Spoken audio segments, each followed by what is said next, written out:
On this week's episode of Three Cups and a Dash of Spirituality, we are going to be talking about how to support intuitive or psychic kiddos. Let's get this episode started. Cue the music.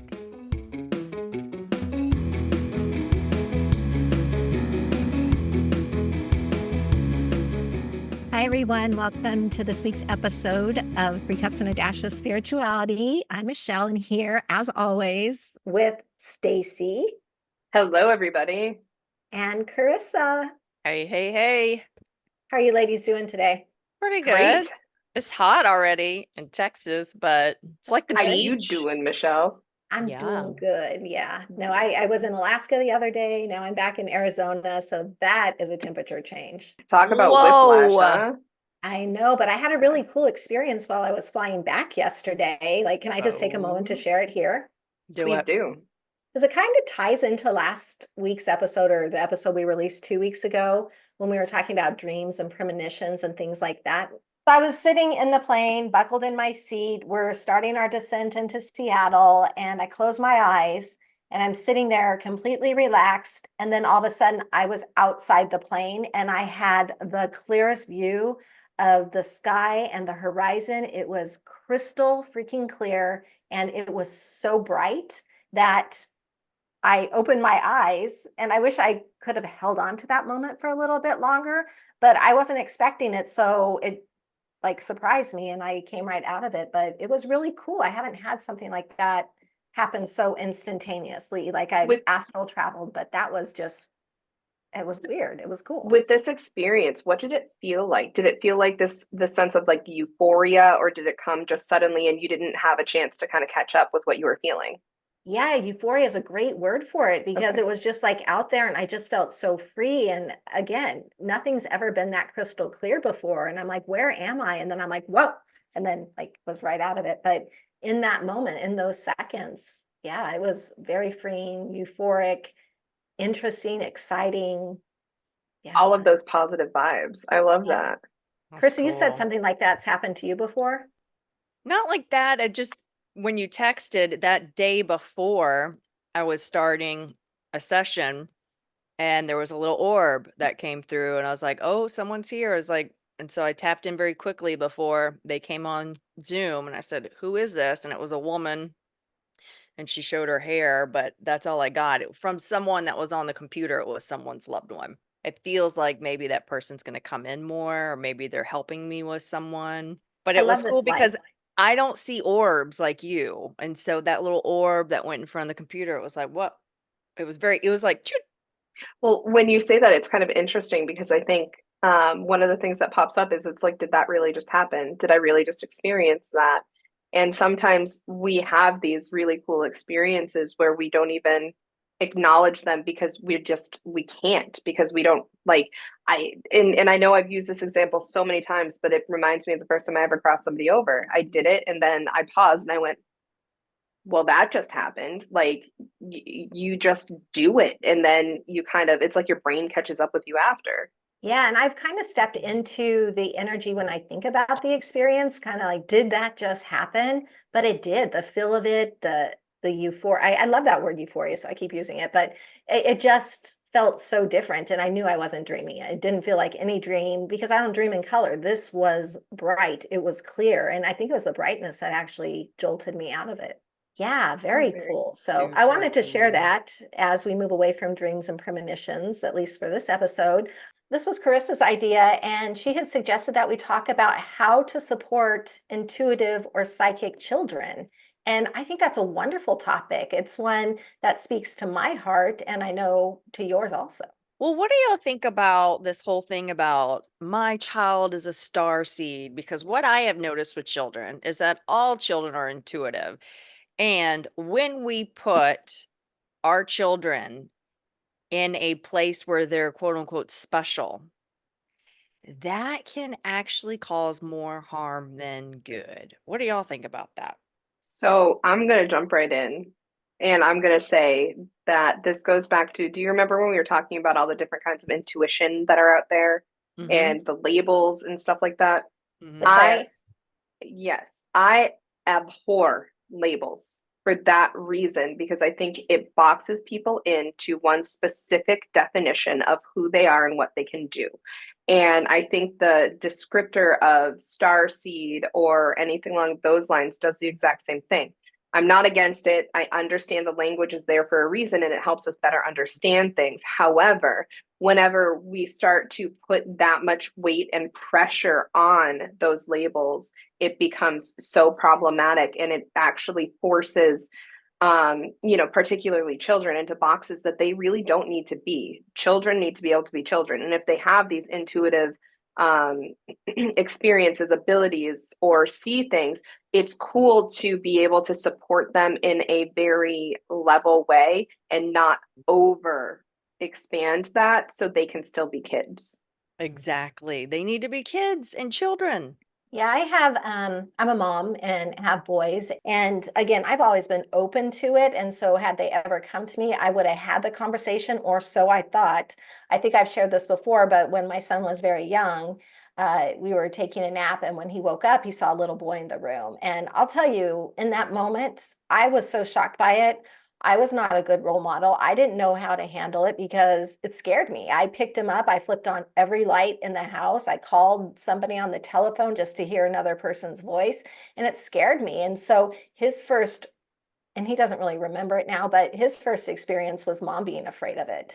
And if I could go back, and I have gone back into that situation, I meditated back and actually helped to cross that child over, I would have done it totally different if I knew then what I knew now. So it's a growing experience for us too. And I think a lot of these kids who are coming to their parents saying they're seeing something or they're having these experiences, that fear is natural. That anxiety about it is natural, because what is this? This is something I'm not familiar with. And what am I going to do?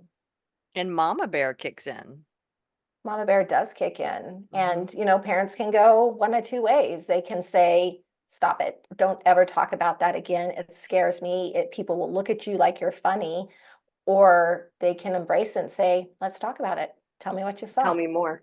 Tell me Yeah, tell me more. more. And Tell me now what you experienced. knowing what I know now, having lived the experiences, I would be that person that's like, let's talk about it. Don't bottle it up, because you're just breeding fear in the child at that point. You're making them feel like they're weird in some way if you don't have the conversations. There's two theories for parenting. One is if they say something's in the room, you're not supposed to say, "Oh, let me help you out. Let's get him out," because this theory says then you're indulging in the fantasy and the fear. Then another theory is to stay creative with them and say, "Okay, how can you protect yourself?"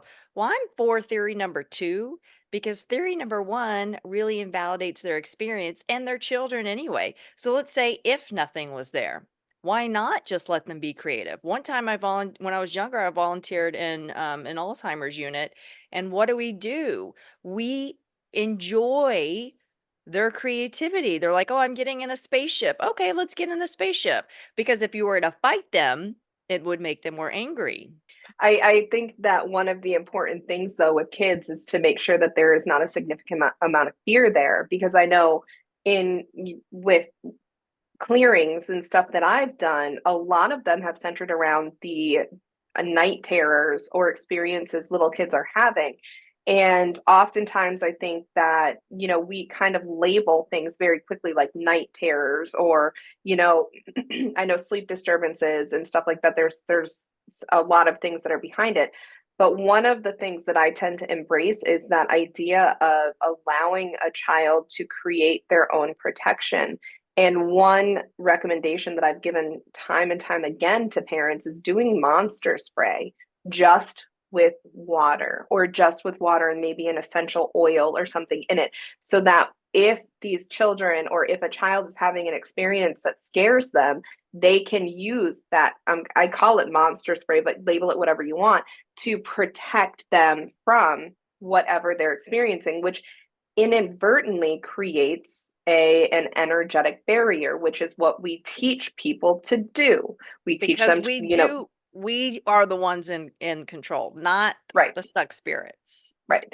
So if you have a child and they're having these experiences and you don't understand them, like that idea of that just, spray that they can, use on their own, that will actually be one of the best tools in their toolbox because they can understand it and they can use it when they need it. And it gives them the power. It puts the power back in their hand to make the decisions and protect themselves. When I think about kids and having intuitive abilities and when they're young, things coming through, I mean, they're not that far removed from what happened before they were born. I mean, Mhm. they still can recall some of those memories because new memories aren't taking over them. They've not been taught not to know those things. And they're just being genuine with it. They're just being honest about it. And what a gift that is. And yes, it might scare a parent. Yes, it might freak somebody out. But to have someone then sit down with them and say, okay, well, let's talk about this. I've heard of several really interesting cases of reincarnation. One was a little boy, his name was, I have it written down here, James Leininger, Leininger. And he was a little boy that from the time he could, his favorite toy was an airplane. And then they were fighter planes. And Yep. then he started recalling like places he had Oh, been and people he documented. had known. And his dad's like, oh, not in my house. This isn't happening in my house. But he was having night terrors at 2 years old, several times a week, Right. night terrors about his plane being shot down, catching on fire, and him dying. He remembered it. All of this stuff from a previous life that's coming up, that's bubbling to the surface. Yes, it's all Yes. bubbling to the surface. And so instead of like telling him to be quiet, not talk about it, not deal with it, they took him to somebody who helped not only encourage him to talk about it, but the parents to listen to it. Right. And once they did that, the nightmares started to go away and he started recalling more. And it's just fascinating. He's like, no, my name. And he started like signing pictures that he'd drawn of a plane crashing as James 3. And he's like, no, that was my name in the other life. He Yeah. recalled the name of another person who he was friends with who was still alive, and the guy could validate his story. And this is like a young kid. So that's Mhm. fascinating. And then there's Yeah. another case of a lady named Barbro Carlin. She was born in Sweden. She thought she was Anne Frank Mhm. reincarnated. And Mm. I'll put a story about her in the show notes also. It's from a podcast, and that's why we drink, or that's why I drink. But fascinating how they can recall so much detail still. And if someone's taking notes, like You can compare. You can you actually go can, and see it. yeah, Yeah. Yeah. I studied reincarnation for a little while, way back. Like I'm talking 10 years ago because I was fascinated by it. But that's the story that you just shared. I have actually read. So I'm sitting here going, yes, I remember reading about him. And it's so intense. And they're so, like, typically they're so detailed that you can actually trace it back. But yet, you have to listen in order to actually hear. I've seen, I know in TikTok and on like Instagram, a lot of them have these reels of kids sharing like random pieces from previous lives that you can actually take the time to look into, and it's fascinating to me. yeah. I actually had a case in my own family where my grandpa was with somebody I know, a young child, and they were on a road trip and they stopped at this place and they got out and were walking around. And the young child said to my grandpa, "We've been here before. Remember that time we came here and this happened?" And my Aw. grandpa's like, "That was my brother I was with. I never shared this story with anybody else." But this young child brought it right up and said, "We've been here. Remember when this happened?" So fascinating. You can't discount it. Think of the possibilities if you listen, if you write it down and document it, like it's fascinating. You're not only supporting them, but you're creating this record too to go back that you can research. Yeah. I want to share while you were talking about kids picking up things more than adults. In my head, I was thinking, but why? Why do that? Okay, the brain's not fully developed. Why? And then you said, because they're not that far removed. And I know y'all might think this is silly. Y'all obviously have probably both thought that. I've never really thought of it like that. They were just there. And if, I don't know how past lives work exactly, if they're all happening at once. Some people think they're concurrent. You have to die in one to come back to the other. I really do tend to believe they all do happen at once. I don't know 100% for sure, but yeah, they just made their soul contract to come into this life and they're carrying with them what they need to still process.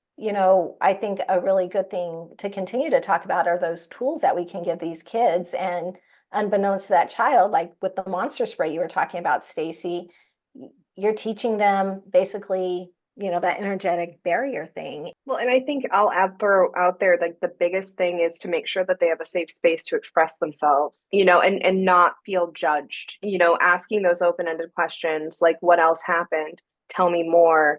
I want to hear about your experiences. What did it feel like? What did it look like? And not just, it's interesting because I go back to when I actually worked in a daycare. One of the most I don't want to say one of the worst things that you can do, but placating is one of the most challenging things for kids to actually deal with. So, if they're coloring a picture and you say good job, they're done because I've already done the job. I've gotten, my kudos so I can move on. Whereas whenever you sit there and you look at something that they're drawing and you're like, why did you choose that color purple? What does that mean to you? What does that look like? Does it feel like that to you? It allows them to actually expand and learn that self-expression too, which helps them in multiple different areas of development too. So opening it up and not just placating and saying, well, that's cool. It opens up those different conversations. Fosters critical thinking and Absolutely. of course, so much other stuff. That's a great point. And this just really brings me to a moment, like we all have soul contracts, and there's a reason that we were put on this earth to be a mentor to this child. There was a reason we were put in this child's life, and that's a gift, and that's kind of how we have to look at it. We're here to foster, and you're the perfect person for your child to help them And through that. you just brought up a great thought that I have, and that is if you don't understand what they are experiencing, it can be a joint learning opportunity. It can be an opportunity for you both or you all to learn and grow more about these things that are being experienced. It does not have to be a bad thing. Your parenting skills don't have to be in a box. You're not going to get it out of a book. Play, have fun, explore, and learn how to be a parent through parenting your child. Be creative. I mean, that monster spray is a very creative idea. Mhm. Also, I had a friend whose son was seeing things and he was terrified by it. And so she had to get creative. And much like the spray, she's like, well, this is your hat. This is your no see hat, like a ball cap. And when you're seeing something that frightens you, or if you're like turned off and you don't want to see anything, put on this ball cap. It covers the third eye, and I like you're not going to have that. that experience. Yeah. And so that was their creative way to also create a barriers to put a hat on them and let them know they had control that way too. Well, and you actually just sparked a memory of me from when I was really, really little. Because obviously I've been very open for a very long time. And I remember I used to have a lot of nightmares, or I would wake up and I would see things in my room, or, things would be happening. And I would always sleep with the light on, and it drove my parents nuts. So my mom got creative, and there was this one giant white teddy bear that she had in her room that when I was scared, I could go into their room. So I was seeing them and I knew that they were there, and take the teddy bear, and the teddy bear would keep me safe for the rest of the night. So I always had access to it, but I didn't actually have to wake them up or go through a huge process. I just got the teddy bear and I was able to go back to sleep because it would keep me protected from all of these things that I was seeing and experiencing. So they didn't lose sleep and I was safe. So it was pretty creative. And I don't think I realized that until just now, which is kind of cool. Well, how do you think parents should combat, like the kids are seeing these things regularly, they're having these experiences, they're starting to kind of normalize them on their own. They've shared them with the parents, but the parents have fear around it. How do you think the parents can work through that fear in order to be more of an asset and present for the child and help them understand it? Well, they need to do the work on themselves. Like your Yep. kid is having a different experience that you may not believe in. And Well, how can you yeah. two coexist being different because the parent unconsciously is molding the child into a Well, mini me, their I same agree. beliefs. Yeah. Well, and I agree, but I also think that's where you come in and you acknowledge those feelings. Mhm, Buddy, I don't really understand what you're experiencing, but I want to hear more. mhm. I will say that I want to understand your fear better because I have to tell you it scares me a little bit, but I think the two of us can work through this together. Because I think acknowledging our experiences and our feelings and our mindset as an adult is key to teaching that open-ended communication with kids and teaching them that it's okay to not necessarily understand something as long as you are not giving into the fear of the experience. Does that make sense? And just sitting here listening to this conversation, it's important to remember that we advocate for our kids in everything they do. We are advocating for them at school. We're advocating for them with their doctors. This is just another way to advocate. Like if we talk and we're honest about where we are and we're having these conversations, then we know how to support them, not only within the home, but within the larger community too, which is really, I think, important. Kids need someone there Mhm. to be their hero, to show I them, agree. I can't talk, be their role model. That's where being open and honest with them is key. If you don't understand, let them know that. If it scares you too, let them know that you share in their fear, but you're going to work through it together. Like always have that honesty developmentally correctly. Like we don't tell a 2-year-old that, we're terrified. Like you base it on the age of the kid, but you Mm-hmm. creating that open dialogue really does help in the developmental process. And if they are intuitive or psychic or a medium or whatever label you want to put on, like that's awesome.